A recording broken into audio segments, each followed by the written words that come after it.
So, chapter 5. Lots to unpack on this one.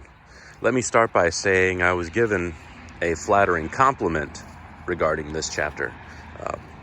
Tex, whose idea it was to do this in the first place, said that he thought this would be my favorite chapter. I'm honestly flattered by it.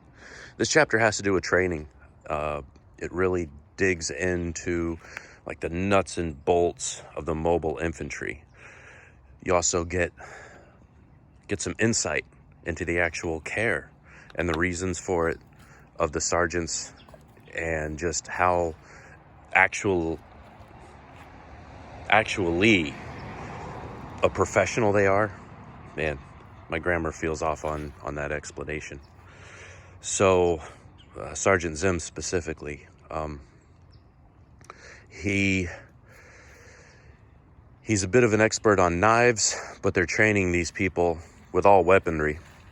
And the point of it, and this is the point for most weapons training school, the thing that the good ones, in my opinion, try to drive home, is that the individual is the weapon. You know, the device that is considered to be the weapon is merely a tool in the hands of the true weapon. So they train the mobile infantry with all sorts of weapons. Going back in time, they even mentioned 20th century type rifles.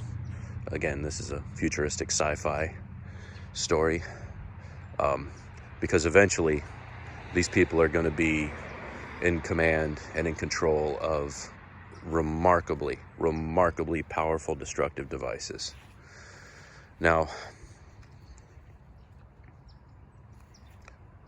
one thing that Sergeant Zim says in this chapter that I kind of disagree with, and this goes hand in hand with my unpopular opinion on gun control, is that a weapon is not dangerous.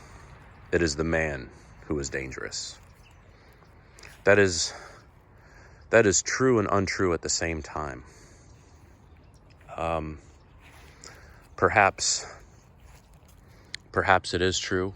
And if it is true, then, you know, a weapon in the wrong place or in the wrong hands could actually be, it isn't the weapon that's dangerous, but the situation that's dangerous.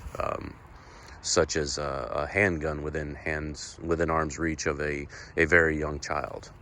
And there's very little you could argue to me that would change my mind that a pistol or a rifle that may only require a trigger pull of a few pounds doesn't pose potential harm around a person who doesn't understand the destruction of that tool, you know, the destructive potential of that tool. It's important.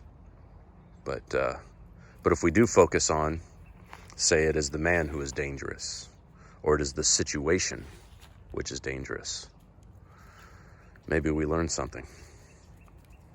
Maybe. So, great chapter.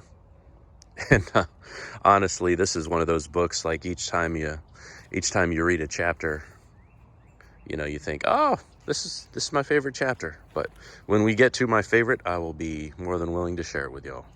All right. Link to an audio book rendition. Don't pee on the house, Oscar. Link to an audio book rendition of chapter 5. Take up about 30 minutes of your time if you're so inclined. But more chapters to come. I think there's 14 chapters in total. So, unless I'm missing one. So, catch you all in the next one.